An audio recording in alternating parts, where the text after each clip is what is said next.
You're listening to the Sales Success Stories podcast, where we deconstruct world-class sales performers to provide insights and strategies to help you improve.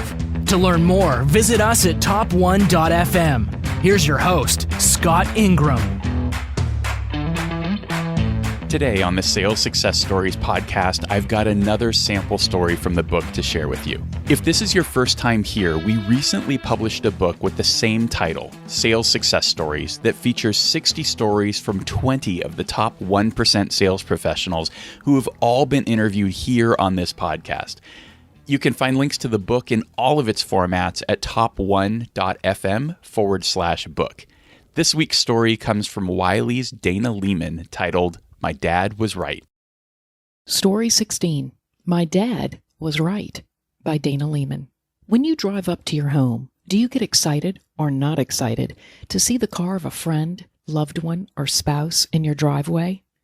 I know, a strange question as to how this would relate to sales, but it does. It's a real, raw, heartfelt emotion about the way we feel instantly, the way we react to what we know to be true inside of ourselves. This raw emotion is exactly how our customers feel about doing business with us. It's true and it's powerful. Dianna Maul and Janelle Barlow talk about this idea extensively in their book, Emotional Value: Creating Strong Bonds with Your Customers. In their preface, they state, by understanding the critical role of emotions, organizations can take their customers' offerings to new levels of refinement, compete more effectively, and most importantly, better retain both customers and staff. This is so simple, yet many of us forget to think of sales in an emotionally intelligent manner. Think about this. When you go to a local restaurant, would you go back if the service was not good and you did not feel that you were being treated right, even if the food was amazing? Some people do, but most people I know would not. I live in the food capital of the world, New Orleans, and I can tell you, no matter how much food matters, service matters just as much or even more. This is exactly how our customers feel and think. I have learned that understanding the connection I have with my customers is vital, and the way they feel about me and vice versa is so important to establish, cultivate, and expand the working relationship I hope to have for a long time. I have been lucky enough to work with many of my customers for over 17 years. This is a true blessing and a gift. I have worked hard to cultivate these relationships with the understanding that they could leave at any time. Yes, they could leave me. Customers can take your long-standing relationship for granted. This is happening in your world of fast-paced technology and offerings for the promise of more and better prices. Business is business in the end, but I do take it to another level of being personal, because if I do, I will put myself on the line for my customers with my company. This can make all the difference in the way I fight for them, and they know that. So how do you cultivate this? I constantly ask myself this question. How would they feel about their experience with my company today, and how can I help them better today?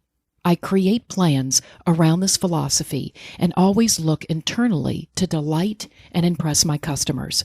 I have created a large sticky note in my office that states this: how will this customer be different as a result of doing business with us?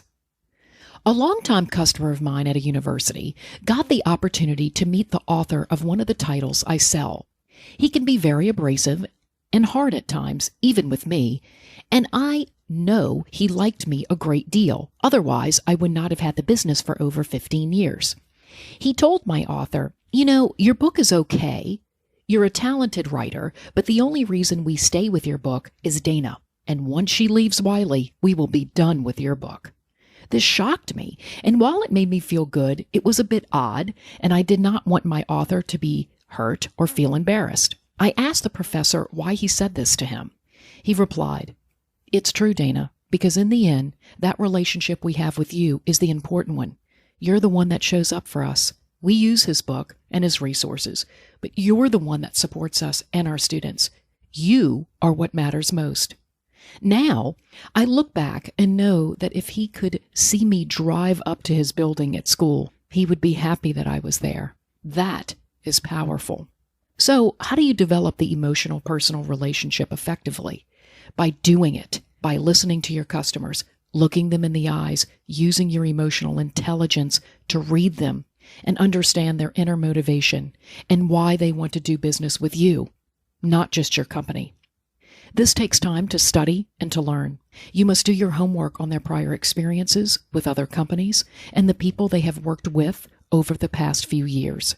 Over the years, I created a top 10 list of questions that revolve around the customer's feelings and experiences.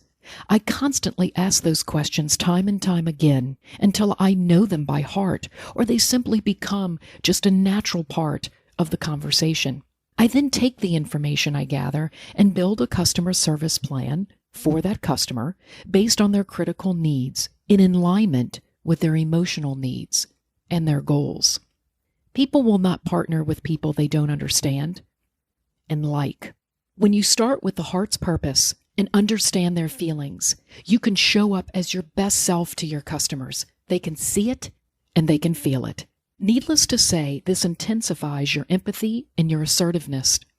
My best and most loyal customers know that I have their strategic goals in mind, and they know that I understand the emotions behind their goals.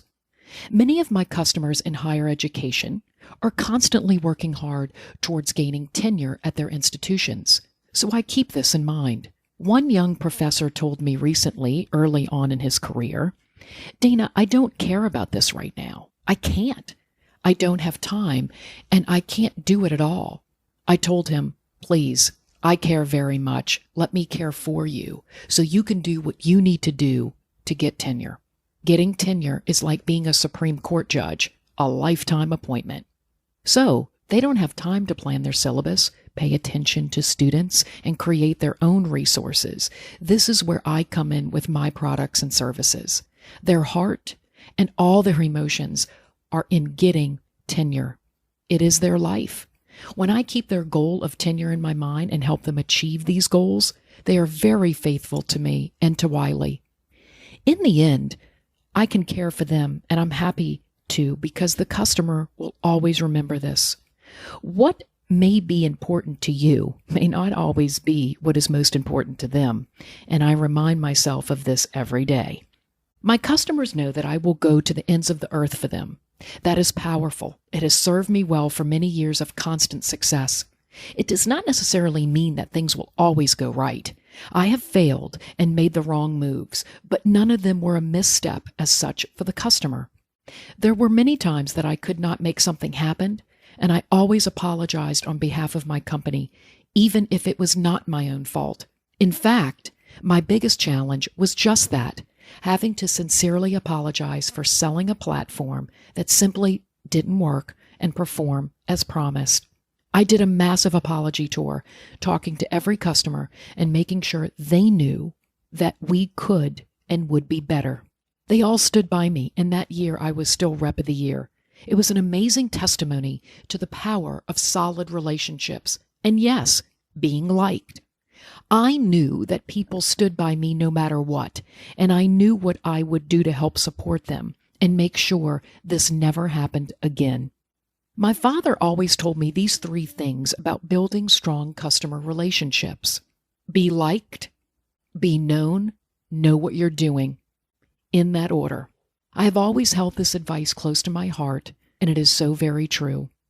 I know I can provide real value to my customers because I work hard.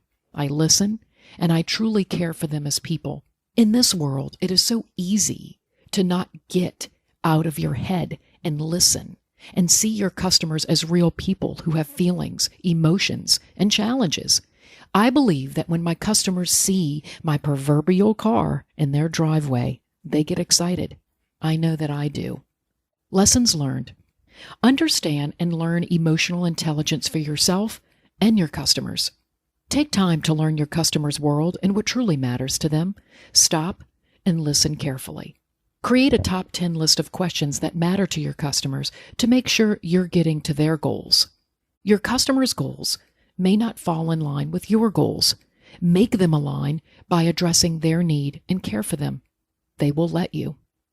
Challenges, missteps, and mistakes can help strengthen the bonds between you and your customers.